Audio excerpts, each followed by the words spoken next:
నమస్తే సార్. నమస్కారం. మీరు మా బెనారస్ హిందూ విశ్వవిద్యాలయానికి రావడం చాలా ఆనందం. అందులో మా తెలుగు శాఖను విజిట్ చేయడం మాకు చాలా పరమానందం కలిగించే విషయం. అయ్యా, చాలా మీరు సంతోషం. కృష్ణా జిల్లా రచయితల సంఘం కార్యదర్శిగా ఉంటూ చేసిన కార్యక్రమాలు, చేస్తున్న కార్యక్రమాలు అవి తెలుగు భాషను సుసంపన్నం చేసేవిగా ఎన్నో కనిపిస్తాయి. అందరి భావన కూడా అదే. ఈ సందర్భంలో మీతోటి కాస్త ఇష్టగోష్ఠి చేసి మన భాషా సంస్కృతుల గురించి మాట్లాడుకుందామని నా ఉద్దేశం. తప్పకుండా అండి, తప్పకుండా. ఈ సందర్భంలో నిన్ననే ఒక స్టేట్మెంట్ చూసాను. నిన్న మొన్నట్లో మన తెలుగు విశ్వవిద్యాలయం హైదరాబాద్ వాళ్ళు పేరు మారుస్తున్నట్టుగా విన్నాను. జీవో కూడా ఇష్యూ చేశారు. పొట్టి శ్రీరాములు పేరు మార్చేసి సూరవరం ప్రతాప్ రెడ్డి గారి పేరు పెట్టుకున్నారు అని చెప్పేసి నాకు కొంచెం మనసు కష్టం అనిపించింది. కానీ వాళ్ళ రాష్ట్రంలో ఉంది కాబట్టి మనం ఏం అనలేమనుకోండి.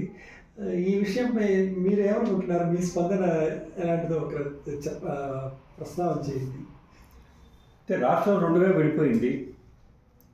అన్నీ సమానంగా పంచుకున్నారు. ఏదో 60-40 దామాషాలో పంచుకున్నారు. పంచుకున్నప్పుడు ఒక 10-11 ఆస్తులు, 10-11 సంబంధించిన విషయాలు ఒక వేరే షెడ్యూల్లో పెట్టడం, అవి తేలకుండా ఆగినాయి. దాని మీద 10 సంవత్సరాలు పూర్తి అయిపోయింది కాబట్టి మా వరకు మేము మా యూనివర్సిటీని మేము నడుపుకుంటాము అని చెప్పినని తెలుగు యూనివర్సిటీ వరకు వాళ్ళు వేరే వాళ్ళ యూనివర్సిటీగా వాళ్ళు చేసేసుకున్నారు. దాన్ని చేసుకున్నారు. బహుశా తెలుగు యూనివర్సిటీ తరఫున ఇచ్చే పురస్కారాల్లో తెలుగు ప్రాంతం వాళ్ళు, ఆంధ్రప్రదేశ్కి సంబంధించిన వాళ్ళ ప్రస్తావన కూడా ఉండకపోవచ్చు. అంటే వాళ్ళు కన్ఫైన్ టు తెలంగాణ అనేటువంటిది ఒక నిర్ణయానికి వాళ్ళు వచ్చేసారు. గత 10 ఏళ్ళలో ఇచ్చిన పురస్కారాల్లో కూడా ఆంధ్ర ప్రాంతం వాళ్ళు చాలా ఒకటి పొరపాటున తగిలింది. అంటే దాని మీద కూడా మనం ఏమీ మాట్లాడే పరిస్థితి ఏమీ లేదు అక్కడ.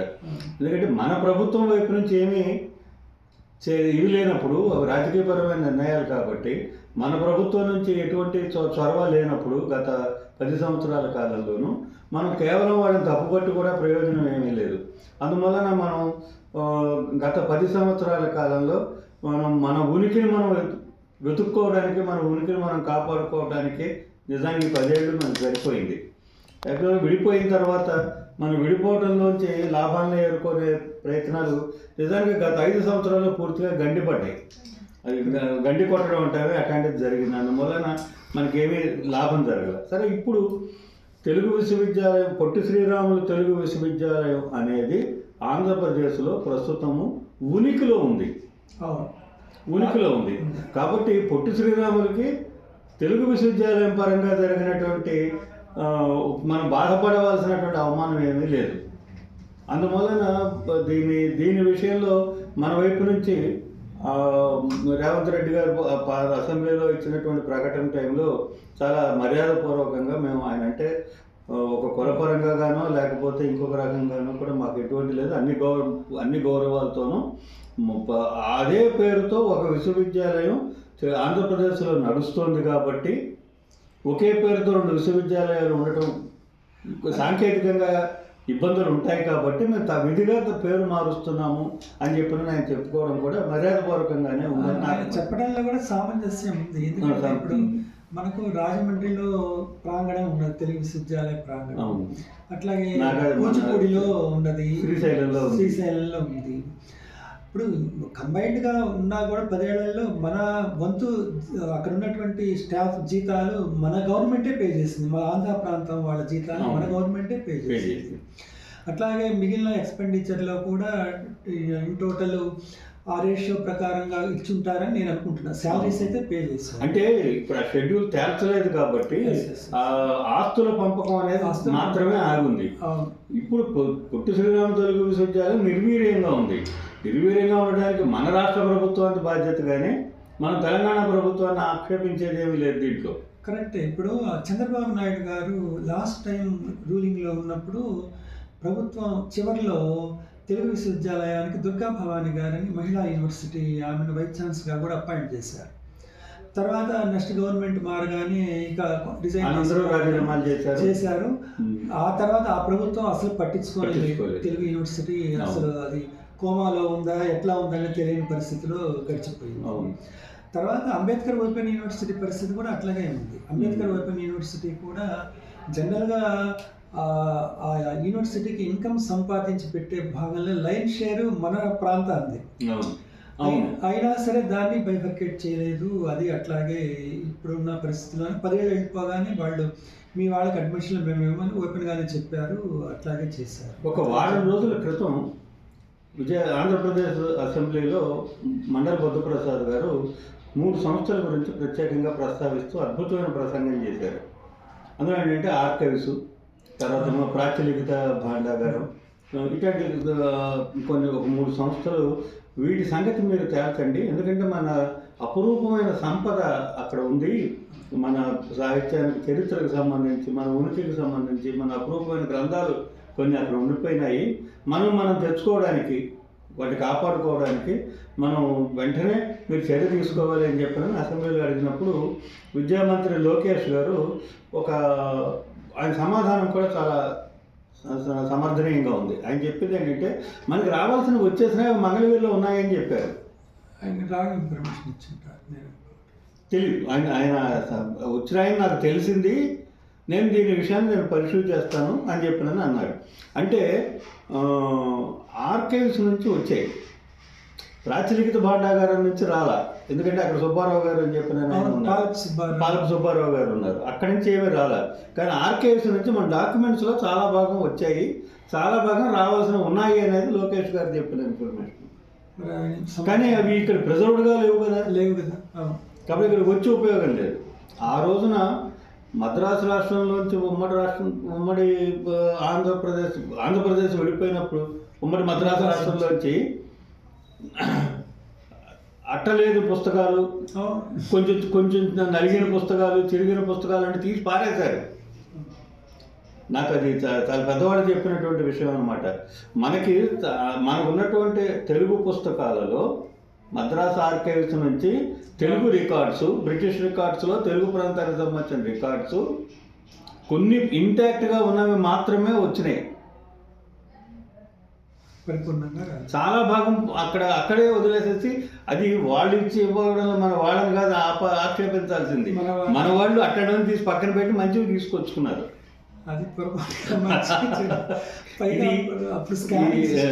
ఇది నాకు వివి కృష్ణశాస్త్రి గారు చెప్పారు. ఇట్లా జరిగింది ఆ రోజున, దాంతో మనం చాలా విలువైంది కోల్పోయాము అని చెప్పారు అనమాట. సో ఇవన్నీ మనకి మనం తక్షణం తీసుకోవాల్సిన, రాష్ట్ర ప్రభుత్వం వేగంగా స్పందించాల్సినటువంటి, ఎందుకంటే కాగితం చిరిగితే చేసేది లేదు. కానీ డిజిటలైజేషన్ చేయడము, కాపీలు తీయించడం అనే దాని మీద నేను దృష్టి పెడతాను అని చెప్పిన. అంత పూర్వం ఏంటంటే ఫిల్ములు తీయించారు, ఆ ఫిల్ములు ఏమైనాయో తెలియదు. ఇప్పుడు దాదాపు 300 యక్షగానాలు మద్రాసు నుంచి వెంకటేశ్వర యూనివర్సిటీకి పంపించామని ఒకసారి ఒక ప్రకటన వచ్చింది. వెంకటేశ్వర యూనివర్సిటీ మాకేం రాలేదని చెప్పి అన్నారు. కాదు హైదరాబాద్కి పంపించామని తర్వాత చెప్పారు. హైదరాబాద్ వాళ్ళు మా దగ్గర ఏమీ రాలేదన్నారు. ఆ తీయించిన ఫిల్ములు ఏమైనాయో కూడా తెలియదు. యక్షగానాలు ఏది నాయకరాజుల కాలంలో, మరాఠా రాజుల కాలంలో ఉన్నటువంటి యక్షగానాలు చాలా భాగం మనకు అంత కూడా 50-60 కంటే ఎక్కువ దొరకట్ల. అది ఎప్పుడు ఆ చర్చ నడుస్తూనే ఉంది. ఇవన్నీ ఇప్పుడు అదే జరుగుతుంది. మన కైఫియత్తులు అనుభవం కనుక తీసుకుంటే, ఆ రోజున మద్రాసులోంచి విడిపోయి మనం ఎంత నష్టపోయామో, ఇప్పుడు హైదరాబాద్ నుంచి విడిపోయి అంతే నష్టం పోబోతున్నాం అని చెప్పడం ఇక్కడ నా ఉద్దేశం. అట్లాగే ఉంది పరిస్థితి. ఇది తర్వాత ఇప్పుడు ఇందాక మనం తెలుగు విశ్వవిద్యాలయం గురించి అనుకున్నాము. ఇప్పుడు ఆ తెలుగునాట భాషా విశ్వవిద్యాలయాల పరిస్థితి కుడియడంగా నాకైతే కొంచెం మనస్తాపకారకంగానే ఉంటుంది. ఎలాగంటే నేను పొలిటికల్గా మాట్లాడుతున్నానని కాదు, కానీ ఇవాళకి కూడా 5 ఓట్లు కూడా రాని బీజేపీకి రాని పల్లెటూళ్ళు ఉన్నాయి. సౌత్లో నార్త్కి సౌత్కి ఇవాళ నియోజకవర్గాల పేరుతోటి జరుగుతున్న చర్చ మనం చూస్తూనే ఉన్నాం. ఇటువంటి సందర్భంలో సౌత్ కల్చర్కు ఒక కల్చరల్ సెంటర్గా డెవలప్ కావాల్సినటువంటి ద్రావిడ విశ్వవిద్యాలయం ఇవాళ ఎట్లా పునారెళ్ళిపోతుంది మనం గమనిస్తూనే ఉన్నాం. ఈ ద్రావిడ విశ్వవిద్యాలయం, తెలుగు విశ్వవిద్యాలయాల స్థితిగతులు చూసినప్పుడు భాషా విశ్వవిద్యాలయాల విషయంలో తెలుగునాట పరిస్థితి ఏమిటా అని చెప్పేసి ఒక్కోసారి మనస్తాపం కలుగుతుంది. ఇప్పుడు మనకి 2008లో మనం తెలుగు భాష ప్రాచీనత బాగా తెచ్చుకుంటే 12లో కానీ పీఠం ఏర్పడకపోతే 17లో కానీ అది ఆంధ్రప్రదేశ్కి దాన్ని మనం లేకపోయాం మనం నిజానికి. కానీ ఆంధ్రప్రదేశ్ వచ్చినా కూడా దాని యొక్క లక్ష్యం ఏమిటి? తెలుగు భాష యొక్క మూలాలను పరిశీలించడం. పీఠం యొక్క లక్ష్యం అది కదా. మరి వాళ్ళు ఏ మూలాలు పరిశీలించారో ఇప్పుడు ఈ పోనీ 17 నుంచి తీసుకున్నా, 12 నుంచి వదిలేండి, 17 నుంచి తీసుకున్నా, ఈ కాలంలో ఈ 7 ఏళ్ల కాలంలో ఇక్కడ జరిగిన పరిశోధనలు ఏంటి, తెలుగు భాష యొక్క ప్రాచీనత నిరూపించడానికి ఈ సంస్థ ఎంతవరకు ఉపయోగపడింది, అసలు ఈ సంస్థ అవసరమా కాదా? మీరు ఆ మాట్లాడుంటే నాకు కాస్త మనసు కష్టం అనిపిస్తుంది. ఇప్పుడు ఆ తెలుగు భాషకు ప్రాచీనత ప్రతిపత్తి తెచ్చే విషయంలో మీ సంఘం తరఫున ఆ రోజున చేసిన పోరాటం మండలి బుద్ధప్రసాద్ గారి ఆధ్వర్యంలో మీరు తెలుగు విశ్వవిద్యాలయంలో ఉన్నటువంటి మంజులత మేడం గారు, ఇంకా ప్రైవేట్గా కొందరు వ్యక్తులు అందరూ కలిసి చేసినటువంటి పోరాటము చాలా అదందరూ నడుస్తున్న చరిత్రలో మేము చూసినటువంటి విషయం. వచ్చిన తర్వాత ఆ సంస్థ చాలా నాళ్ళు మైసూరులోనే ఉంది. మేము యూపీఎస్సీకి వెళ్ళినప్పుడల్లా అప్పుడు వెంకయ్య నాయుడు గారు ఉపరాష్ట్రపతిగా ఉండేవారు. ఈవినింగ్ టైంలోనే ఏదో టైంలో వారు అపాయింట్మెంట్ తీసుకొని పోయి కలిసి, సార్ మైసూరులోనే ఉండిపోయింది సార్, మీరు కాస్త పట్టించుకుంటే కానీ అది వర్కౌట్ కాదు సార్ తెలుగు నాటకం అని చెప్పంటే, వారు ఏదో సందర్భంలో సిఐఎల్కి వెళ్తాము, అక్కడ తాను వెళ్ళినప్పుడు ఒక డైరెక్టర్ని డైరెక్ట్ చేసి ఇమీడియట్గా సెండ్ చేయండి అని చెప్పేసి వారు స్వయంగా వారి బిల్డింగ్ని ఇచ్చి నెల్లూరుకు రప్పించడం చేసింది. మరి ఆ తర్వాత దానికి డైరెక్టర్లు ఇద్దరు అపాయింట్ అయినారు. అపాయింట్ అయిన డైరెక్టర్లు ప్రమేయం మీరు అడిగిన విషయంలో ఏ మేరకు అన్న దాని గురించి నేను ఎక్కువ మాట్లాడను, కానీ కృషి చేస్తూనే ఉన్నారు. ప్రస్తుతం డైరెక్టర్ కూడా దానికి ల్యాండ్ శాంక్షనింగ్ విషయంలో, తర్వాత బౌండరీస్ కన్స్ట్రక్షన్ ఆ విషయంలో పాపం కృషి చేస్తూనే ఉన్నారు. ఇప్పుడు అక్కడ మౌలికంగా జరుగుతున్న నా అబ్జర్వేషన్లు ఏమిటంటే, క్లాసికల్ సెంటర్ తరఫున మేము ఈ ప్రాజెక్ట్స్ చేయదలుచుకున్నాం. ఈ ప్రాజెక్ట్స్కి అవసరమైనటువంటి ఫెలోస్ మాకు కావాలని చెప్పి చేయకుండా వాళ్ళు అపాయింట్ చేసుకొని ఎవడు చేస్తామంటే ఆ ప్రాజెక్ట్ ఇవ్వటము, యూనివర్సిటీలో ఏం దొరుకుతుందో అదే దొరుకుతుంది. యూనివర్సిటీ లాగా ఉంటే చేయించడము అదొకటి అర్థరహితమైనటువంటి వ్యవహారం. తర్వాత ఇప్పుడు వన్స్ జాయిన్ అయిన తర్వాత ఎవరికైనా సరే రైట్స్ వస్తాయి అన్నట్టు ఇప్పుడు. కానీ క్లాసికల్ సంస్థకు కొన్ని దాని విజన్ ప్రకారము ఇదిగో నిన్న మీరు చెప్పినట్టు దాని యాక్టివిటీస్ గురించి ఆలోచన చేయటము, లేకపోతే ఈ సంస్థను ఏదో దేశంలో ఉన్న ఈ పండితులను ఐడెంటిఫై చేసి వీళ్ళ చేత ఈ ప్రాజెక్టులు చేయించుకోవటము అనేటువంటి ఒక విజన్ ఉండాలి. ఇప్పుడు నేను తమిళ సంస్థకు వెళ్ళానండి, తమిళ పీఠానికి వెళ్ళాం. బుద్ధప్రసాద్ గారు నేను అంతా కలిసి వెళ్ళాము. అప్పుడు విజయభాస్కర్ గారు, అంటే ఆ కమిటీ అన్ని రాష్ట్రాల్లోనూ దక్షిణాది రాష్ట్రాల్లో పర్యటించింది కదా. వాళ్ళతో పాటు అనాధికార సభ్యుడికి నేను కూడా వాళ్ళతో పాటు నన్ను కూడా తీసుకెళ్ళాను. నిజానికి వెళ్ళినప్పుడు మేము ఆ పీఠానికి, తమిళ పీఠానికి వెళ్ళాము. కరుణానిధి గారు వెళ్ళేది, ఆయన సొంత ఇంటిని ఇచ్చేసేసాడు అక్కడ. సో అక్కడ ఏం జరుగుతుంది, పరిశోధన ఏమిటి అని చెప్పినని మేము గట్టిగా అక్కడ వాళ్ళందరూ ఆ డైరెక్టర్ గారితో కూర్చుని ఆయనతో కాసేపు మాట్లాడి ఇప్పుడు లేటెస్ట్ ఏం జరుగుతున్నాయి పరిశోధనలు ఇవన్నీ కూడా తెలుసుకున్నాం. వాళ్ళు ఏం పరిశోధన జరుగుతుందో బయటికి చెప్తున్నారు. అవును సార్, ఇప్పుడు మన అంటే తెలుగు వాళ్ళు ఎంత పట్టనితనం అంటే చెప్పవలసిన అవసరం లేదనుకుంటున్నారు ఇప్పుడున్న వాళ్ళు. అది అక్కడ నాకు ఇబ్బంది ఏంటంటే, పోరాడి సాధించింది పరిశోధనల కోసం ఒక సంస్థని. మీరు ఏం పరిశోధన చేస్తున్నారు ప్రజలకు తెలియవలసిన అవసరం ఉంది. ప్రజలకు జవాబుదారీ కదా, ప్రజల డబ్బే కదా. అది సబ్మిట్ చేసిన బుక్స్ కూడా పబ్లిష్ కాలేదు సార్. కాకపోతే ఇప్పుడు ఉదాహరణకు నాకు సంస్థ మైసూరులో ఉన్నప్పుడు జరిగిన మీటింగ్లో కొన్ని వ్యాఖ్యానాలు చేయండి అని ఇచ్చారు. అందులో భాగంగా నాకు మొదటి లక్షణ గ్రంథం కవిజనాశ్రయం మీద మీరు కామెంటరీ చేయండి అని నాకు అప్పుడు ఇచ్చారు. నేను చేశాను. నేను ఇచ్చి కూడా దాదాపు 10 ఏళ్ళు అయింది. తర్వాత వైద్య వెంకటేశ్వరాచార్య గారు కవిజనాశ్రయం మీద కామెంటరీ రాసి వేశారు.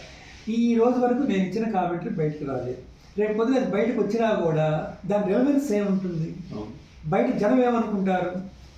ఇట్లాంటి వాతావరణంలో పాపం సంపత్ చాలాసార్లు మీటింగ్స్లో ఆ పుస్తకాల పబ్లిష్ కోసం కూడా ప్రయత్నం చేశాడు, కానీ మరి అది ఏంటో. మొన్న కడపలో రామాయణం మీద ఒక సెమినార్ పెట్టి నన్ను కూడా పిలిచినప్పుడు నేను నా సబ్జెక్ట్లో భాగంగా నేను ఒక వ్యక్తిగతంగా విజ్ఞప్తి చేశాను.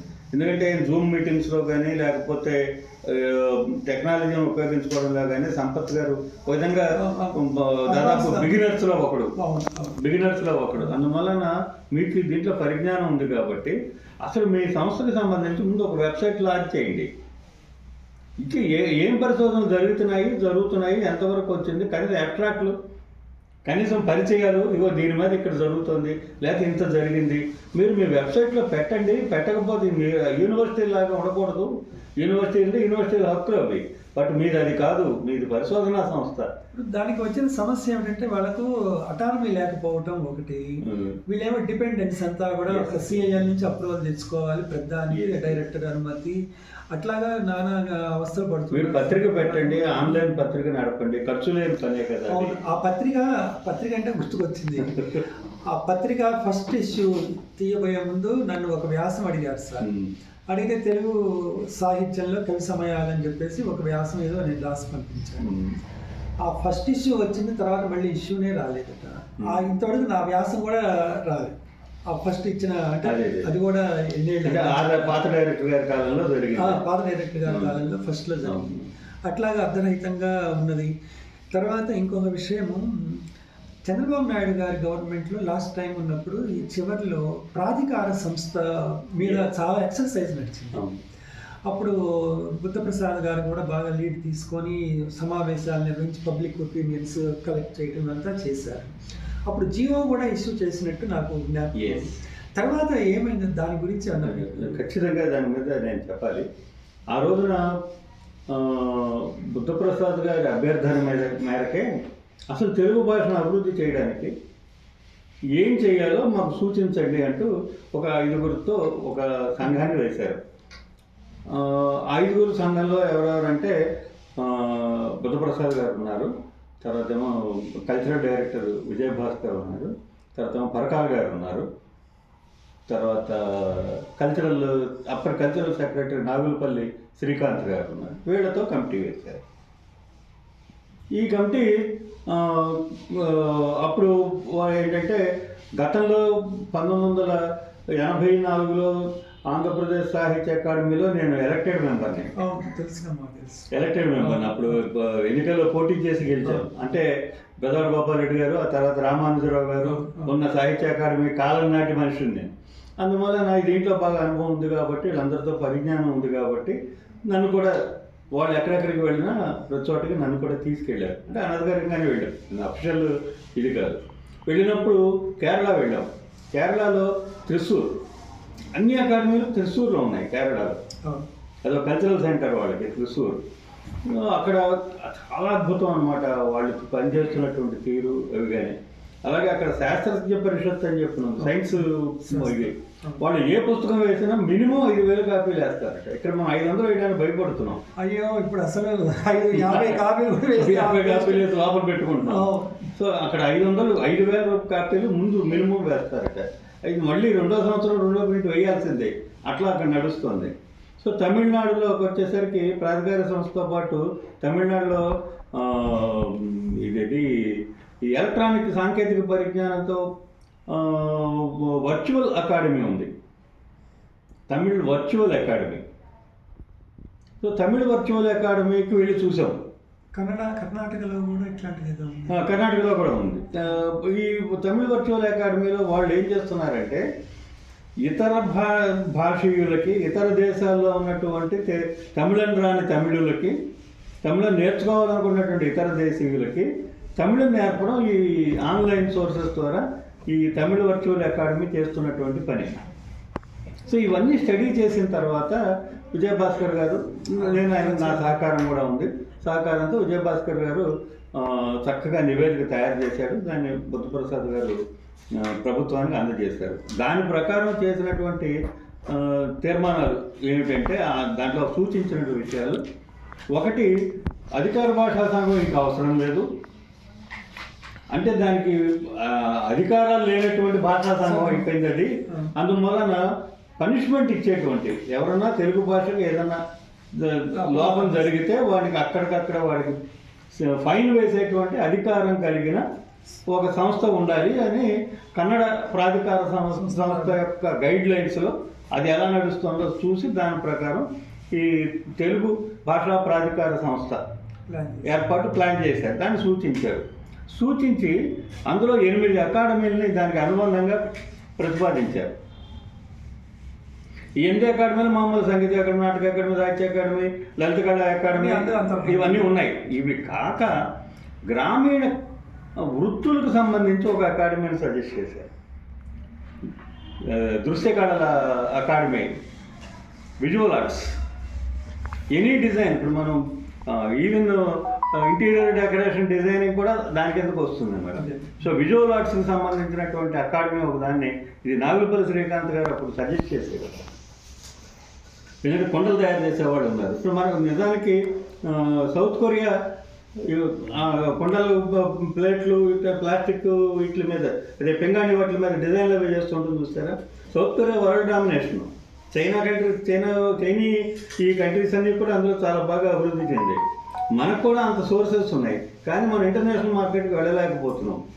వెళ్ళేలాగా చేయాలంటే వాళ్ళని ప్రోత్సహించేందుకోసం మనకు తగిన శిక్షణ ఇవన్నీ చేసేందుకోసం ఒక అకాడమీ ఉంటే బాగుంటుంది. ఇలాగ ఒక 8 అకాడమీలు సజెస్ట్ చేశారు. వీటన్నిటికీ ఆయన యాక్సెప్ట్ చేశారు. అప్పుడు ముఖ్యమంత్రి చంద్రబాబు నాయుడు గారు అంతా బాగానే జరిగింది. సరే దాన్ని అలాగే పేరబెట్టి ఇంకొక 2 నెలలకో 3 నెలలకో వెళ్ళిపోతాం అనగా అకాడమీల యొక్క వ్యవస్థాపన అనే దాన్ని ప్రారంభించారు.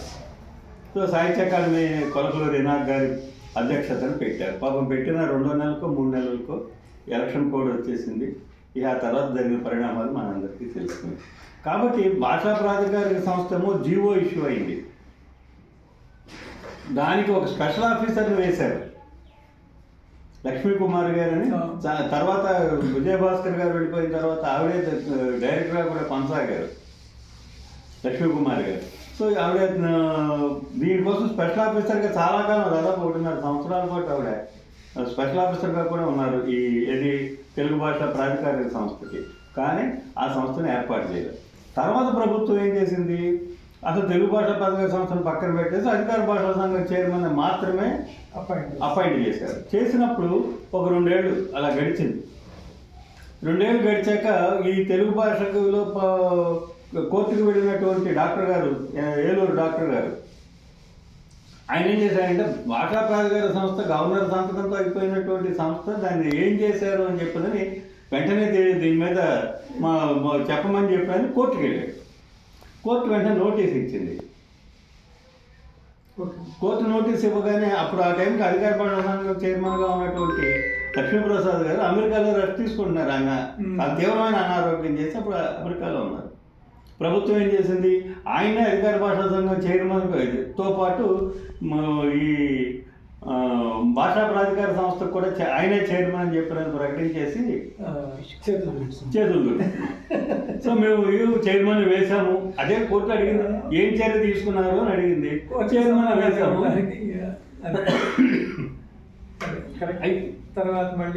తర్వాత అధికార భాషా సంఘం చైర్మన్ మార్చినప్పుడు ఏం చేశారు, విజయబాబు గారికి అప్పుడు చెప్పినప్పుడు విజయబాబు గారికి ఈ 2 సంస్థలకి చైర్మన్ అని చెప్పన్నారు. కానీ అసలు భాషా ప్రాధికారిక సంస్థకి ఒక చాలా పదునైన ఒక కొరడా చేతిలో ఉంది అన్న విషయాన్ని ఎవరూ పట్టించుకోవాలి. ఆ కొరడాను ఉపయోగించుకోవడానికి కూడా ఎవరు ముందుకు రాలేదు. ఆశ్చర్యం ఏంటంటే అంత అధికారాలు ఉండి కూడా దాన్ని ఉపయోగించుకొని భాషకు ఏదైనా చేయాలన్న ఆలోచన ఎందుకు చేయలేదో తెలియదు.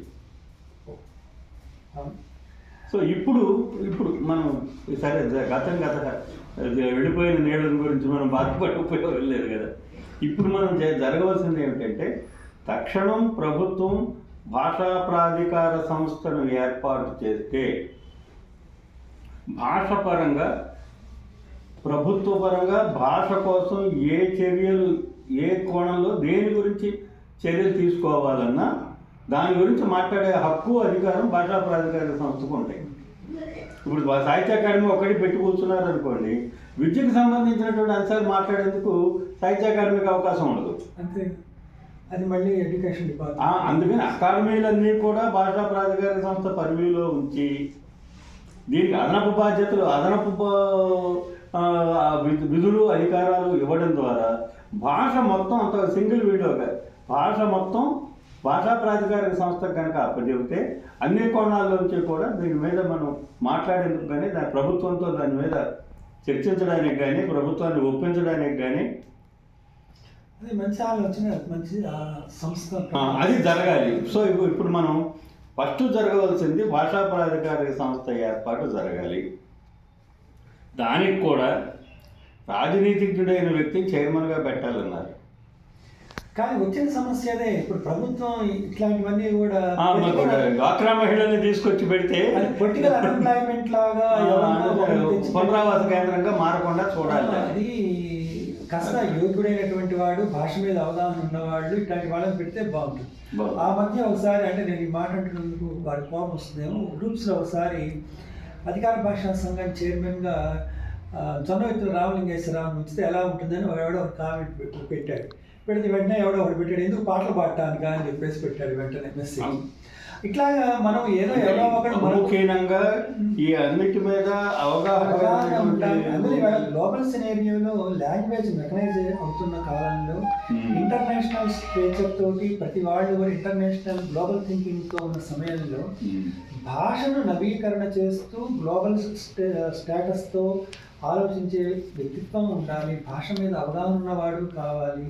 ఈ భాషను బేస్గా మనము మన నాలెడ్జ్ సిస్టమ్స్ అన్నీ కూడా మోడర్నైజ్ చేసుకునేటువంటి తపన, అవగాహన ఇవన్నీ ఉన్న వ్యక్తులు ఇట్లాంటి వాళ్ళని చూసి జొన్నవెత్తుల రామలింగేశ్వరరావు గారు, ఆయన మాడుగుల రామకృష్ణ గారు, మాడుగుల శర్మ గారు ఉన్నప్పుడు అధికార భాషా సంఘం చైర్మన్గా ఉన్నప్పుడు ఈయన మెంబర్గా ఉన్నాడు. ఇది 2004 ముందు చంద్రబాబు నాయుడు గారి ప్రభుత్వంలో మాడుగుల నాగపండి శర్మ గారు చైర్మన్గా ఉన్నప్పుడు ఆ మెంబర్స్లో జొన్నవెత్తుల కూడా ఒక సభ్యుడిగా ఉన్నారు. సో మంచి ఎవరి అభిప్రాయాలు వాడు, దాన్ని మనం ఏం తప్పు పట్టేది కాదు. కానీ ప్రభుత్వం చేసేటువంటి రిక్రూట్మెంట్లో ఒక అవగాహన, దాని పట్ల సమర్థత ఉన్న వ్యక్తుల్ని చూజ్ చేసుకోవడం అనేది అవసరం. తర్వాత మన తెలుగునాట నాకు తెలిసినంత వరకు కల్చరల్ బేస్డ్గా ఒక్క ఉద్యమం కూడా వచ్చిన దాఖలాలు లేదు నాకు తెలిసినంత వరకు. ఇప్పుడు తెలంగాణ మూమెంట్ అంత సక్సెస్ అయిందంటే, గ్రాస్ రూట్ లెవెల్లోకి అంత సింక్ అయిందంటే కల్చరల్ ఓరియంటెడ్గా బతుకమ్మ పండుగలు, బతుకమ్మలు ఆడారు, రోడ్డు మీదకి వచ్చి రకరకాలుగా వాళ్ళ కల్చరల్ ఫార్మ్స్ అన్నీ కూడా లైవ్లో తెచ్చి వాళ్ళు చేస్తున్నారు. మనకి ఉద్యమాలు మన నాట ఉద్యమం వచ్చినా కూడా పొలిటికల్ బేస్ జాతీయోద్యమంలో అంతా వచ్చింది. జాతీయోద్యమం మన కల్చరల్ రివైవల్, రినైజాన్స్ అంటాం మనం. కల్చరల్ రినైజాన్స్ జాతీయోద్యమం చాలా చేసింది మనకి. ఇప్పుడు జాతీయోద్యమం తర్వాత మనకు ఉద్యమాలు లేవు, నాయకత్వం, ఏకనాయకత్వం లేదు, నాయకత్వం లేదు. తర్వాత అసలు ప్రజల్లో కూడా ఇప్పుడు ఆంధ్ర బ్యాంక్ లాంటి దాన్ని క్లోజ్ చేస్తుంటే ఎవరు మాట్లాడలేదు. ఎవరైనా ఒక్క స్టేట్మెంట్ సపోర్ట్ చేసిన వాళ్ళు ఉన్నారా? మరి చిన్న చిన్న బ్యాంకులు, ఇప్పుడు పంజాబ్ నేషనల్ బ్యాంక్ ఉంది, అట్లాగే వేరే అదర్ స్టేట్స్ కెనరా బ్యాంక్ ఇలాంటివన్నీ ఉన్నాయి కదా. మరి మన విషయంలో ఎందుకంటే మనం మాట్లాడలేకపోయినాము. పోనీ జాతీయ స్థాయిలో మన బలగం తక్కువ బలమా, తెలుగు వాళ్ళ బలగం తక్కువ, కానీ అది మనకు పట్టినటువంటి ఒక విధమైనటువంటి మొత్తం రాష్ట్రానికి సంబంధించిన సమస్యలప్పుడు కూడా రాష్ట్రం స్పందించట్ల. విశాఖ ఉక్కు ఫ్యాక్టరీకి సంబంధించినటువంటి ఇది జరిగితే విశాఖపట్నం వాళ్ళు లేకపోతే ఆ ఉద్యోగులు మాత్రమే మాట్లాడుతున్నారు, రాష్ట్రం ఏమి స్పందించలేదు దానికి. అంతే కదా. మన పోయిన 5 ఏళ్ల ప్రభుత్వాల్లో విశాఖ ఉక్కు గురించి వాళ్ళు తప్ప ఎవరు మాట్లాడలేదు. ప్రభుత్వం రెస్పాండ్ అయ్యి వాళ్ళు బాధ్యత వహించి సెంట్రల్ గవర్నమెంట్ రాష్ట్రం విడిపోయినప్పుడు ఆంధ్రప్రదేశ్లో కేవలం ఎన్జిఓలు మాత్రమే ఉద్యమాన్ని కంటిన్యూ చేశారు, మిగతా ప్రజలు దాంట్లో పార్టిసిపేట్ చేయలేదు. అందుకే దాని పేడ్ మూవ్మెంట్ అని వాడు కామెంట్ చేశారు. ఎన్జిఓలే ఉద్యమాన్ని కొంతకాలం సమైక్యాంధ్ర ఉద్యమాన్ని కేవలం ఎన్జిఓలే నడిపారు తప్ప మిగతా ప్రజలేమో దాంట్లో పార్టిసిపేట్ చేయలేదు. ఎందుకల్లా ఈ లెదర్జీ అంటారు మనం, ఇది ఈ పట్టణితనం, సంస్కృతి పట్ల ఈ పట్టణితనం అనేది మనలో బాగా ఏర్పడింది. దాంట్లోంచి చైతన్యం తేవడానికి మళ్ళీ మనం రచయితలు దీని ప్రధానమైన పాత్ర తెలుగునాట బాగా లీడ్ తీసుకునే ఆర్గనైజేషన్ మీ కృష్ణా జిల్లా రచయితల సంఘం మాత్రమే ఒకరు మాకు వేసిన డ్యూటీ కాదు అది, మాకు మేమే స్పందించడం, మాకు మేమే ఇప్పుడు మేము గత సంవత్సరం గత ప్రభుత్వ టైంలో 2 పర్యాయాలు 2019లోను 2022లోను మేము ప్రపంచ తెలుగు రచయితల మహాసభలు ప్రభుత్వం మేము వ్యతిరేకిస్తున్నాం ఈ సభల్ని ప్రకటించినా మేము ధైర్యంగా నిర్వహించాం. నిజంగా ఆ రోజుల్లో ప్రభుత్వాన్ని వ్యతిరేకించడం అంటే ఎటువంటి పరిస్థితి ఉండేదో అందరికీ తెలిసిన విషయమే. కానీ మేము మరి ధైర్యం చేసి 2 సభలు మేము మరి మేము ఎంత టెన్షన్ ఎదుర్కొని ఉంటాము ఎంత అది కాకపోతే ఏమిటంటే ప్రజల నుంచి కూడా భాష విషయాల్లో ఈ కల్చర్ విషయంలో సపోర్ట్ లేదండి. నాయకత్వం ఇప్పుడు బలపడాలండి. బలమైన నాయకత్వం కనుక ఉంటే మళ్ళీ మనకు వస్తారు, స్పందిస్తారు. అంటే ఇప్పుడు మనకి నేను ఇదే సందర్భంలో నేను హిందీ విషయం కూడా మాట్లాడాలి. ఇప్పుడు దక్షిణాదిలో జరుగుతున్నటువంటి తమిళనాడులో నేషనల్ ఎడ్యుకేషన్ పాలసీ 2020లో రీజనల్ లాంగ్వేజెస్ ప్రయారిటీ బాగా ఇచ్చింది కానీ central government up to 5th వరకు ఇది కంపల్సరీ అని చెప్పి స్టేట్ అది మ్యాండేటరీ ఇవ్వలేదు మనకి, ఇవ్వకుండా మీకు ఇష్టం అని చెప్పి వదిలేదు. ఇన్స్ట్రక్ట్ చేయకుండా కేవలం జాతీయ విద్యా విధానాన్ని రాష్ట్రం యొక్క ఇష్టాలుగా వదలడం అనేటువంటిది కేంద్ర ప్రభుత్వం చేసిన పెద్ద తప్పు. అది ఖచ్చితమైన నిర్ణయం తీసుకుని ఉండాల్సింది. మనం చాలాసార్లు ఈ విషయాన్ని ప్రస్తావించాను. బహుశా నేను అనుకోవడం సెంట్రల్ గవర్నమెంట్ అలా చేయడానికి కారణం అది కంకార్డెన్స్ లిస్ట్ లో ఉండటం వల్ల చేసామని చెప్పుకోవడమే, చేయడంగా జరగడం కాదు వాడికి కావాల్సింది. మేము కూడా చేసామని చెప్పుకోవడమే ఇక్కడ ప్రధానంగా కనిపిస్తుంది. నిజంగా చేయదలుచుకున్నట్టయితే బల్లబుద్ధి చేయాలి. అంటే ఇది జరగకపోవడమే బాధ కలిగించిన విషయం. మనకి వ్యవస్థీకృతమైన లోపాలు ప్రభుత్వాలు ఎలా ఉంటే మీకు తెలిసిన విషయమే కాదు. నేను హిందీ గురించి ఒక మాట చెప్తాను. ఒక మాట, ఇప్పుడు ఈ మాతృభాషల విషయంలో సాంకేతికమైన కోర్సుల్ని కూడా ట్రాన్స్లేట్ చేసే విషయంలో సెంట్రల్ గవర్నమెంట్ ఇనిషియేషన్ తీసుకొని చేయిస్తోంది రీజనల్ లాంగ్వేజెస్. అయితే అది ఎంత మేరకు పూర్తిగా అయింది, ఏ స్థాయిలో ఉంది అనేది ఇంకా రివ్యూ జరగాలి, ఇంకా నడుస్తుంది ప్రాసెస్. కొంత నడిచింది. అట్లాంటి సందర్భంలో ఇప్పుడు త్రిభాషా సూత్రం మీద ఎప్పటికీ త్రిభాషా సూత్రం అది కొత్తదేం కాదు. కానీ దాని మీద వీళ్ళు తమిళియన్స్ ఇప్పుడు గొడవ చేస్తున్నారు. దాని మీద మీ స్పందన చెప్పండి. దాని మీద నా స్పందన ఏంటంటే, తమిళనాడులో భాషోద్యమం, తెలుగు నేల మీద భాషోద్యమం వేరు నేపథ్యాల్లోంచి వచ్చినాయి. ఆంధ్ర రాష్ట్రోద్యమంలో ఒక భాగంగా పొట్టి శ్రీరాములు గారి మరణం వరకు జరిగినటువంటి తెలుగు భాషోద్యమం తెలుగు నేల మీద జాతీయోద్యమంలో ఒక భాగంగా నడిచింది. ఆంధ్ర రాష్ట్రోద్యమం అందులో భాగం. కానీ తమిళనాడులో తమిళ భాషోద్యమం జాతీయోద్యమంలో భాగం కాదు, అది పెరియార్ మూమెంట్. అది తమిళ అదేది వీరశైవం అంటామే, అటువంటి వేరే భాషాభిమానాన్ని పరభాషా ద్వేషంతోనూ తీవ్రమైన స్వభాషాభిమానంతోనూ నడిపినటువంటి ఒక తీవ్రమైనటువంటి భాషాపరమైన ఉద్రేకాన్ని నడిపినటువంటి మూమెంట్ తమిళనాడులో జరిగింది. అది ఇక్కడ జరగల. అందువలన ఇవాళ మనం హిందీ నేర్చుకోవడానికి ఇక్కడ మనకి వ్యతిరేకత ఏమీ లేదు. మనుషులు ఇష్టమైతే నేర్చుకుంటారు, లేకపోతే కష్టం అనుకుంటే మాంటారు తప్ప తెలుగునాట మా చిన్నప్పుడు నేను 7వ తరగతిలో ఎప్పుడో చదువుతున్నప్పుడు హిందీ ఉద్యమం వచ్చింది.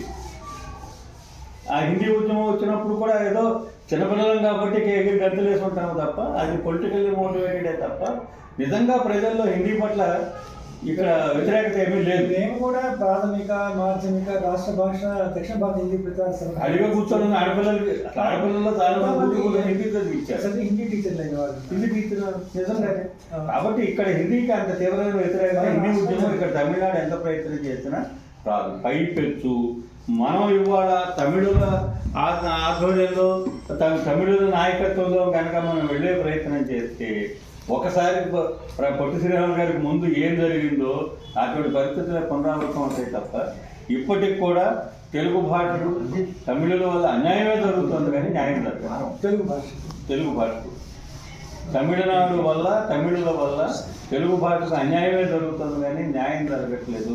మనం తమిళనాడు వెనకాల హిందీ వ్యతిరేక ఉద్యమం తోక పుచ్చుకొని వెళ్ళవలసిన అవసరం లేదు లేదు లేదని గట్టిగా మన వాళ్ళు ఎవరు కూడా ఇప్పుడు ఆ ఉద్యమంలో శృతి కలిపే స్వరాలు కూడా మనమే లేవు వినట్లేదు. మన తెలుగునాట ఎప్పుడూ లేదు ఆ వ్యతిరేకత.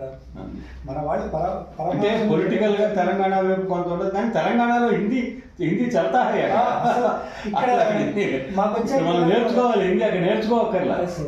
వాళ్ళకు నిజాం పరిపాలన వలన హిందీ సహజంగానే వాళ్ళ జీన్స్ లో ఉంది, అక్కడ జీన్స్ లో ఉంది. అందువల్ల ఏంటంటే ఉభయ రాష్ట్రాల నుంచి హిందీ వ్యతిరేకత అనేటువంటి దాని ద్వారా మనకంటే మన తెలుగులో సంస్కృత పదాలు ఎక్కువ అనుకున్నాం, కానీ మలయాళంలో మనకంటే ఎక్కువ ఉన్నాయి సంస్కృత పదాలు.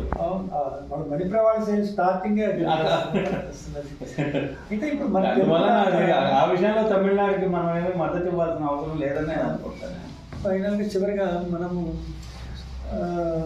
తెలుగునాట జరగాల్సిన విషయాల్లో ప్రజల్లో భాషా సంస్కృతుల పట్ల ప్రేమ పెరగటానికి మీ సంఘం లాంటి సంఘాలు కాస్త ఇనిషియేషన్ తీసుకొని, ఇప్పుడు మాతృభాష తల్లిపాలు తాగిన 5 ఏళ్ళ వరకు తల్లిపాలు తాగుతారు, తర్వాత వాడు మిగిలిన భోజనానికి అలవాటు పడ్డట్టుగానే మాతృభాష కనీసం ప్రాథమిక స్థాయి వరకు కంపల్సరీగా చదవాలి అనేటటువంటి విషయం మీద తల్లిదండ్రులకు కూడా అవగాహన కల్పిస్తూ తమను కలిగే మేళ గురించి కాస్త సంఘాలు లీడ్ తీసుకొని దాన్ని ఒక ప్రచారోద్యమంగా చేస్తే తప్ప ప్రజల్లో రాదేమో అనిపిస్తుంది.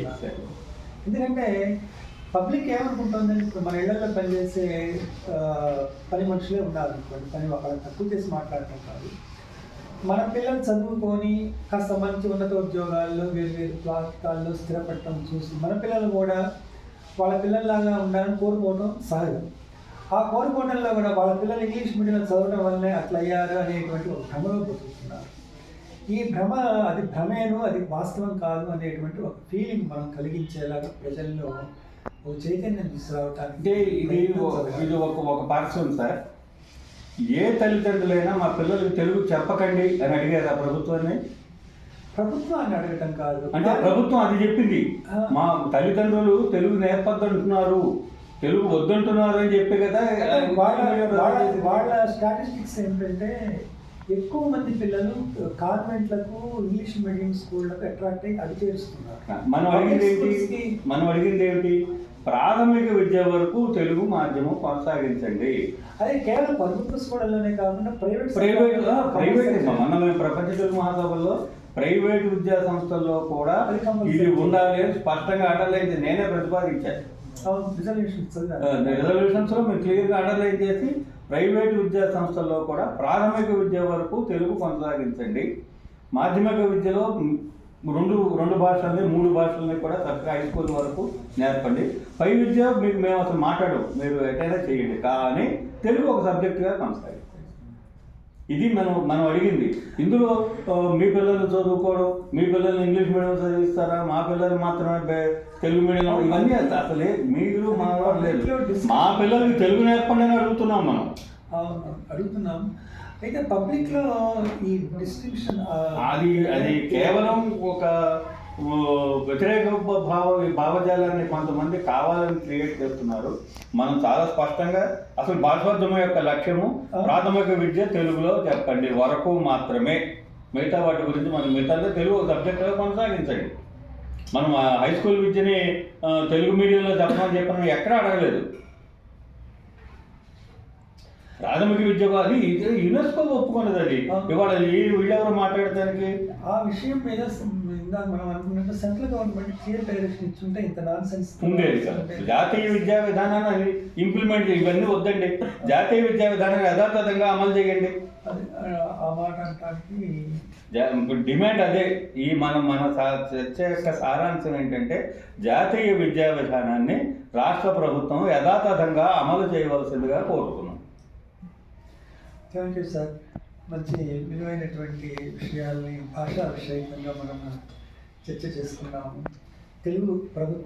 తెలుగునాట ఉన్న తెలుగు ప్రభుత్వం ముఖ్యంగా ఆంధ్రప్రదేశ్లో చంద్రబాబు నాయుడు గారి నేతృత్వంలో చాలా ఏమన్నా బూడిదలో నుంచి కూరుకుపోయిన వ్యవస్థను మళ్ళీ పునరుత్తేజితం చేస్తూ నిర్మిస్తున్నారు వారు.